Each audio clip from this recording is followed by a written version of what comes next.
Hello दोस्तों, नमस्कार। मैं भावेश गजपाल आपका स्वागत करता हूं अपने YouTube चैनल लक्ष्य विद भावेश गजपाल में।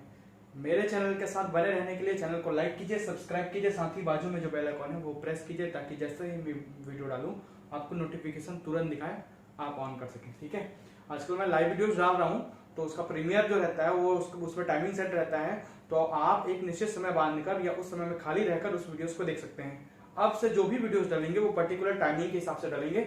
उसमें आपको प्रीमियर में जब आप क्लिक करेंगे तो उसमें आपको टाइम दिखाएगा कि इतना घंटा रिमेनिंग, इतने घंटे में ये वीडियो चालू हो जाएगा। ठीक है, बेसिकली 3 समय में मैं डालूंगा। सुबह 9 से लेकर 11 बजे के बीच में एक वीडियो डाल सकता है। ठीक है, शाम को 3 से 5 के बीच में, और रात में 8 से 10 बजे के बीच में वीडियो डाल सकता है। ठीक है, जिस समय लोग सर्वाधिक देखते हैं उस समय में वीडियो डालने का कोशिश कर रहा हूं। तो जैसे कि आज हम लोग पढ़ रहे हैं छत्तीसगढ़ की जनजाति। छत्तीसगढ़ की जनजातियों का यह पार्ट 4 है, जिसमें मैं बैगा जनजाति के बारे में बताऊंगा। मैं बताया हूं पहले भी 3 वीडियो डाल चुका हूं गोड़, मुड़िया और माड़िया के लिए, जो सभी मानक पुस्तक हिंदी ग्रंथ अकेडमी का सार संग्रह है। सभी उस पुस्तक को सभी लोग पढ़ नहीं पाते, तो उसका एक सार संग्रह है। साथ ही कुछ और बुक्स को मिलाके में ये ऑथेंटिक सोर्स के थ्रू, मानक सोर्स के थ्रू, ठीक है, ये सार संग्रह बनाया हूं। तो वीडियो को लास्ट तक देखें, वीडियो में बने रहें। तो आज की बैगा जनजाति, ठीक है, एक विशेष पिछड़ी जनजाति है। ठीक है, केंद्र सरकार द्वारा 5 जनजातियों को विशेष पिछड़ी जनजाति की श्रेणी में रखा गया है। तो 3 वीडियो जो बनाया हूं उसमें विशेष पिछड़ी जनजाति के बारे में नहीं था। ये जो चौथा वीडियो है ये बैगा जनजाति है, जो कि एक विशेष पिछड़ी जनजाति भी है। ठीक है, सबसे पहले देखते हैं जनगणना। तो जनगणना 2011 के आधार पर संख्या इनकी कितनी है? 89,744 है छत्तीसगढ़ में इनकी संख्या। और साक्षरता जनगणना 2011 के आधार पर 40.6% साक्षरता दर है बैगाओं का। ठीक है, पुरुष लोगों की साक्षरता 50.4% और महिलाओं की साक्षरता 30.8% है बैगा लोगों की छत्तीसगढ़ में। स्थान बैगा कहां रहते हैं? कवर्धा व बिलासपुर जिला, विशेषकर ये कवर्धा और बिलासपुर जिला, साथ साथ मैकल रेंज, जो मैकल पर्वत श्रेणी फैली हुई है, वहां इनका प्रमुख निवास स्थान है। इसके अलावा ये मध्य प्रदेश के डिंडौरी, अभी चर्चा का विषय है, कोरोना संक्रमित व्यक्ति पाया गया, तो डिंडौरी, मंडला, शहडोल और जबलपुर जिलों में भी इनका संकेंद्रण है। छत्तीसगढ़ और मध्य प्रदेश में मुख्य रूप से बैगा जनजाति मैकल रेंज में, मैकल पर्वत श्रेणी में ही पाई जाती है। रसेल और ग्रियर्सन, ठीक है, जो पुस्तक लेखक हैं रसेल और ग्रियर्सन के बारे में पिछले वीडियो में भी बताया हूं। ठीक है, माड़िया जनजाति के लिए उन्होंने कहा था, बाइसन हॉर्न माड़िया के लिए।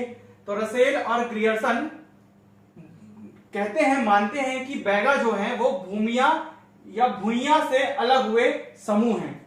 ठीक है, ये रसेल और ग्रियर्सन के द्वारा माना जाता है कि भूमिया और भुइया से अलग होकर बैगा का इजाद हुआ है।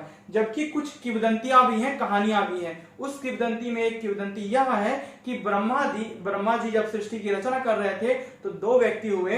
एक व्यक्ति को उन्होंने, ठीक है, नांगर दिया, नांगर जिससे खेतों में हल जोतते हैं ना, तो नांगर दिया जिससे वो फसल उगाने लगे, अर्थात खेती करने लग गए। तो जिस व्यक्ति को उन्होंने नांगर दिया था वो गोड़ कहलाए, और दूसरे व्यक्ति को उन्होंने कुल्हाड़ी दिया। ठीक है, तो कुल्हाड़ी दिया, तो दूसरे व्यक्ति को जो कुल्हाड़ी दिया वो कुल्हाड़ी को लेकर जंगलों में पेड़ काटने चले गए। चूंकि उस समय वस्त्र नहीं होते थे तो वो नंगे होते थे, तो इसलिए वो कहलाए नंगा बैगा। ठीक है, तो नंगा बैगा से ही बैगा का इजाद हुआ है, ऐसा माना जाता है। ये किंवदंती है, कहानी है केवल, ठीक है, लोक कथा है। तो इस प्रकार बैगा बने। जबकि रसेल और ग्रियर्सन ने माना है कि, ठीक है, भूमिया और भुइया से अलग होकर ही बैगा का इजाद हुआ है। ठीक है, स्वयं को गोड़ नहीं मानते, ये पुरोहित या पंडा मानते हैं, याद रखिएगा। ये स्वयं को गोड़ नहीं मानते, अभी 2 स्टोरी सुनाया, तो ये स्वयं को क्या मानते हैं? पुरोहित या पंडा मानते हैं। नंगा बैगाओं को अपना पूर्वज मानते हैं, बताया था, जिनको कुल्हाड़ी दिया, जो नंगे थे और जो पेड़ काटने चले गए, तो वो नंगा बैगा कहलाया। उन्हीं से ही बैगा जनजाति बनी है, ऐसा माना जाता है मैकल पर्वत श्रेणी पर। तो नंगा बैगा को अपना पूर्वज मानते हैं ये। ठीक है, आगे पढ़ते हैं। पेय पदार्थ इनकी ताड़ी या सल्फी पीते हैं। ये ताड़ के वृक्ष से ताड़ी और सल्फी के पौधे से सल्फी बनाया जाता है, जो कि एक मादक द्रव है। इसके अलावा देवता, देवता को प्रमुख याद रखना है। अलग अलग देवताओं के बारे में बताया हूं हर एक वीडियो में, आप डिस्क्रिप्शन बॉक्स में जाकर बाकी 3 वीडियोस भी जरूर देखें। सब हिंदी ग्रंथ अकेडमी एक मानक पुस्तक का सार संग्रह है। देवता, बूढ़ा देव प्रमुख है। साल वृक्ष के चूंकि मैकल पर्वत श्रेणी में विशाल वृक्ष पाया जाता है, तो साल वृक्ष में ये निवास करता है, ऐसा ये मानते हैं। बूढ़ा देव साल वृक्ष में निवास करता है, ऐसा ये मानते हैं। रक्षा हेतु ये ठाकुर देव की पूजा करते हैं। बीमारी से बचने के लिए, ये बीमारी के समय ये दूल्हा देव को पूजते हैं कि हमें बीमारी से बचा लीजिए। लोक नृत्य, करम पूजा पर्व पर कर्मा नृत्य करते हैं। तो बैगा का प्रमुख नृत्य क्या है? कर्मा नृत्य। बहुत बार सीजीपीएससी के पेपरों में आया हुआ। कर्मा नृत्य कौन करता है? बैगा जनजाति करती है करम पूजा पर। विवाह के समय विल्मा नृत्य करते हैं, कलमा और विल्मा। तो विवाह के समय विल्मा नृत्य या विल्मा नाच करते हैं, कर्मा विल्मा याद रखिएगा। दशहरा में झटपट नृत्य करते हैं, ये आपको नया समझ आ रहा होगा, नया लग रहा होगा, ठीक है, नया ही है। तो दशहरा में झटपट नृत्य करते हैं। छेड़ता इनका प्रमुख नृत्य नाटिका है, नाटक। तो छेड़ता एक प्रकार का नाटक है, ये भी आपको नया लगेगा। छेड़ता इनका प्रमुख नृत्य नाटिका है। छेड़ता को इन्वर्टेड कॉमा में दिया गया है। तो बैगा जनजाति कौन सी नाटिका करती है? तो छेड़ता नाटक। छेड़ता इनका प्रमुख नृत्य नाटिका है। लोकगीत, जीवन साथी के चयन के लिए ददरिया गीत गाते हैं। क्वेश्चन आ चुका है कि कौन सा गीत, निम्न में से कौन सा गीत एक प्रकार का प्रणय गीत है? प्रणय मतलब प्रेम वाला। तो प्रणय गीत कौन सा है? ददरिया गीत है। जीवन साथी के चयन के समय गाते हैं। जैसे कि घोटुल के लिए कक्सार नृत्य करते हैं, घोटुल के समय जीवन साथी के चयन के लिए और लिंगोपेन को प्रसन्न करने के लिए। तो वैसे ही ये लोग ददरिया गीत गाते हैं, प्रणय गीत है एक प्रकार का। फाग गीत, फाल्गुन माह में फाग गीत गाते हैं। कर्मा गीत भी गाते हैं, कर्मा नृत्य भी है, कर्मा गीत भी है। सुआ गीत गाते हैं, माता सेवा गीत गाते हैं और विवाह के गीत भी गाते हैं। जो प्रमुख है वो 1-2 लाइन में ही लिखा हुआ है। कृषि, शुरू में ये स्थानांतरण कृषि करते थे, जंगलों को काटकर जो ट्रांसफर करके जो कृषि करते थे उसको बेवार कहते हैं। बेवर या बेवार कहा जाता है। तो बैगाओं की कृषि का नाम बेवार है या बेवर है, ठीक है। ये एक प्रकार की स्थानांतरण कृषि प्रणाली है। विवाह, लमसेना विवाह अर्थात सेवा विवाह। पैठू या पैठुल विवाह अर्थात घुसपैठ विवाह। चोरी विवाह अर्थात सहपलायन, एक साथ जाकर पलायन, भाग जाना, सहपलायन, चोरी विवाह, सहपलायन। गुरावट विवाह अर्थात विनिमय विवाह। और खड़ोनी, खड़ोनी मतलब होता है पुनर्विवाह। ये आपको नया लगेगा, ये इंपॉर्टेंट है। खड़ोनी एक प्रकार का पुनर्विवाह है, ठीक है। तो इस प्रकार की विवाह प्रथा इसमें प्रचलित है। खर्ची एक प्रकार की प्रथा है। खर्ची क्या है? वधु धन प्रथा। खर्ची वधु धन प्रथा, खर्च करना, मैं वधु ले रहा हूं तो मैं खर्च करूंगा, ऐसा मानेंगे। तो खर्ची वधु धन प्रथा है। वधु के बदले वर द्वारा चावल, दाल, तेल, गुड़ आदि दिया जाता है, ठीक है, जहां से वधु आ रही है उन परिवार वालों को। तो खर्ची प्रथा बैगा जनजाति में प्रचलित है। भूमिका, ये भी नया है, ये पूरे कंटेंट आपको नए मिलेंगे। भूमिका, देवी देवता का पुजारी जो होता है उसे भूमिका का कहते हैं। यही भूत प्रेत व झाड़ फूक करने का काम भी करता है। देवी देवता का पुजारी व भूत प्रेत भगाने का काम करता है, उसको बोलते हैं भूमिका बैगाओं में।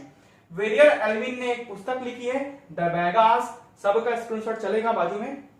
साथ साथ दयाशंकर नाग ने ट्राइबल इकोनॉमी लिखी है, ये भी बैगा जनजाति के ऊपर है। वेरियर एल्विन द बैगास और दयाशंकर नाग की किताब है ट्राइबल इकोनॉमी, दोनों बैगा के ऊपर है। भोजन कैसे करते हैं? भोजन में सुबह बासी खाते हैं, दोपहर में पेज जो अनाज से बना होता है, शाम को बियारी, बिरयानी का ही रूप मान सकते हो, परिवर्तित रूप, तो बियारी कहते हैं उसको। बासी, पेज और बियारी, ठीक है। महिलाएं हाथ पर व चेहरे पर बादी जाति की महिलाओं से गोदना गोदवाती है। एकदम इंपॉर्टेंट लाइन कि बैगा जनजाति की महिलाओं पर गोदना कौन सी जाति गोदती है? तो बादी जाति की महिलाएं ही इन पर गोदना गोदती हैं। बादी जाति की महिलाएं बैगा जाति की महिलाओं पर गोदना गोदती हैं, हाथ, पैर और चेहरे पर। सर्वाधिक गोदना प्रिय जनजाति कौन है? बैगा है। एकदम इंपॉर्टेंट, यहां से पूरा क्वेश्चन आया हुआ है। सर्वाधिक गोदना गोदवाने वाले जनजाति, गोदना प्रिय बैगा, गोदना जो गोदवाते हैं अपने ऊपर वो कमार, गरियाबंद वाले, ठीक है।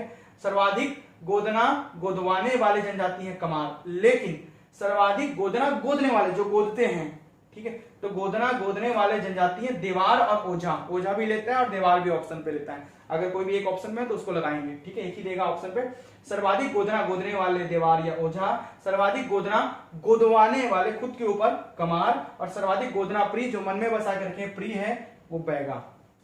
इनकी प्रमुख उपजातियां, ये भी आपको नया लगेगा, इनकी प्रमुख उपजातियों में बिंजवार बैगा की ही उपजाति है, भरोटिया नरोटिया जिसको नाहर कहते हैं, राम भैना कट भैना दूध भैना, जो भी भैना से रिलेटेड है, राम भैना कट भैना दूध भैना गोड़ भैना, ये सभी बैगाओं की उपजातियां हैं।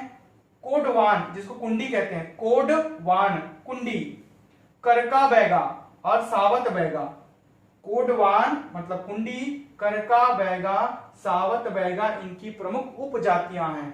इसके अलावा इनके प्रमुख, ठीक है, जो वाद्य यंत्र हैं वो है मांदर, ढोल, टिमकी, नंगाड़ा, किन्नरी और टिस्की। किन्नरी, टिस्की इनके प्रमुख वाद्य यंत्र है। सभी बाजू में लिखाते हुए चलेगा, आपको कोई भी चीज में अगर ये दिख नहीं रहा है तो बाजू में मैं हाईलाइट करके उसको लिख दिया रहूंगा।